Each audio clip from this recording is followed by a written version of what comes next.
జంజాల పాపశాస్త్రి గారు చెబుతాడు అద్భుతమైన మాట, ఇంత డబ్బు నీకు అవసరమా అని. ఉండగనొక్క పాకయు పరుండగ చాపయు రొట్టెలొక్కటం రెండు భుజింప దెందమలరింపక శ్రీమతి చెంతనుండగా పండుగగా అదే జీవితము.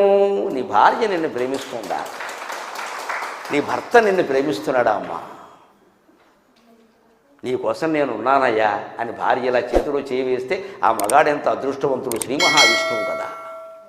నీకేమిటి భయం నేనుండగా అని భుజం మీద భార్య భుజం మీద చేవేస్తే ఆ స్త్రీ లక్ష్మీదేవి కదా. సంసారం అలా ఉందా లేదా చూసుకోవాలి కానీ మా అక్కకి పెద్ద అపార్ట్మెంట్ ఉందా మనకు లేదు, ఇది గొడవ ఇక్కడ. ఈ పోలికెందుకు? వాళ్ళకి ఇంత డబ్బు ఉంది మనకి లేదు, వాళ్ళకి సొంత కారు ఉంది మనకి లేదు. 20 ఏళ్ల బట్టి ఈ రంగంలో ఉన్నా, ఇంతవరకు నాకు సొంత కారు లేదు, సుఖంగా ఉన్నాను. నాకు కారు ఉంటే శర్మగారు కారు ఎందుకు పంపిస్తారు? నేను వేసుకురావాలి. నా బోటు వృత్తిలో ఉన్నవాడికి సొంత కారు ఉండకూడదు, నీకు కొనలేదు, ఎప్పటికి కొనలేదు. చాలామంది మమ్మల్ని ఆక్షేపిస్తారు, ముఖ్యంగా పాపం నేను ఉన్నమాట చెప్పాను, నన్నే కూడా ఉండండి నా దేన పాపం వెళ్ళాలని అంటానండి. మీకు కారు లేదు, ఏదో కారు లేనట్టే. కారు లేకపోతే ఎంత బాధో, కారు లేకపోతే మీకు కారు లేదా?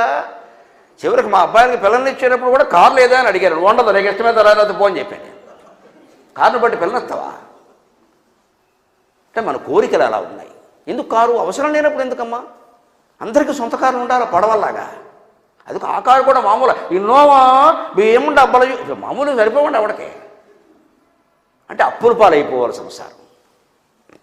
ఇంతకంటే సుఖంగా బతకలేము. ఆ పాప వేసేస్తే నీకు ఉండడానికి ఒక పాక ఉంది, పడుకోవడానికి ఒక చాప ఉంది. ముఖ్యంగా నీ భార్య నిన్ను ప్రేమిస్తుందా లేదా, నీ భర్త నిన్ను అది ముఖ్యం అమ్మ. 2 రొట్టెలు దీన్ని పప్పు వేసుకుని దీన్ని పడుకోండి చాప మీద సుఖంగా మెడ చుట్టూ చేసుకుని హాయిగా పడుకోండి, నిద్ర పడుతుంది.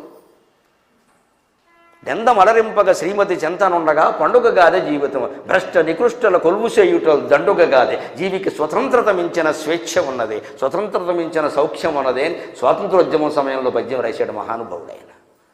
నిరాడంబరంగా బతకడం చాలా గొప్ప విషయం అని. Simple living and high thinking. మన ఆలోచన ఉన్నతంగా ఉండాలి, మన జీవితం సాధారణంగా ఉండాలి.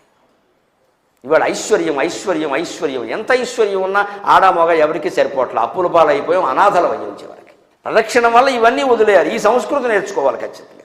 పురుషోత్తముని మీది బుద్ధి మన మనస్సు ఆయన మీద లగ్నమైందా లేదా. దేవదేవుని చింతించు దినము గుడ్ మార్నింగ్ గుడ్ ఈవినింగ్ అని 100 సార్లు ఫ్రెండ్స్ అందరికీ గుడ్ ఈవినింగ్ చెప్పడం కాదండి. ఏ రోజు హరిస్మరణ చేసామో ఆ రోజే గుడ్ ఈవినింగ్, ఆ రోజే గుడ్ నైట్, ఆ రోజే గుడ్ మార్నింగ్, లేకపోతే వెరీ బ్యాడ్ మార్నింగ్ తీసే. భగవంతుడు మనకు గుర్తు రాలేదంటే పనికి మాలిన రోజు అంటే అదే. అసలు భగవంతుడి మీద మనస్సు బట్టి ప్రదక్షిణం చేయడం కంటే ఈ దిక్కుమాలిన పని, ఇది ఉద్యోగమో పెళ్ళో ఏదో అది పెద్ద గొప్పదండి. అది పెళ్ళి అయినంత మాత్రాన సుఖంగా ఉంటామా? ఉద్యోగం వచ్చినంత మాత్రాన సుఖంగా ఉంటామా? చదువుకున్నంతకాలం ఉద్యోగం ఉంటుంది. ఉద్యోగంలో చేరిన తర్వాత అయిపోయిన సాఫ్ట్వేర్ హార్డ్వేర్, మనిషి నోవేర్.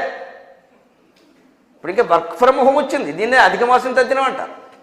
Work from home. ఇదివరకు వర్క్ అక్కడ కూర్చొని చేసినప్పుడు సాయంత్రమైనా బయటకు వచ్చేవాడు. ఇప్పుడు అది లేదు. చెయ్యి మొత్తం తోసేస్తున్నారు అదే జీతం. ఏమన్నా అంటే తోయి బయటకు పో సిద్ధంగా ఉన్నారు. ఏమైందండి మొత్తం వ్యవహారం? ఈ ఉద్యోగంలో సుఖం ఉందా? ఇది రావడం కోసం పెద్ద యాతన. ఇంత కష్టపడి రాత్రింబవళ్ళు పనిచేసాక వాడు 50,000 60,000 ఇస్తే దాంతో ఏమి సుఖపడతామని నిద్రే లేదు ఎక్కడ. ఎందుకంటే ఈ ఉద్యోగం మానేసి భార్యాభర్తల్లో ఒకళ్ళే ఉద్యోగం చేసి దాంతో సరిపెట్టుకుని ఉండగలిగితే సుఖంగా ఉంటుంది సంసారం.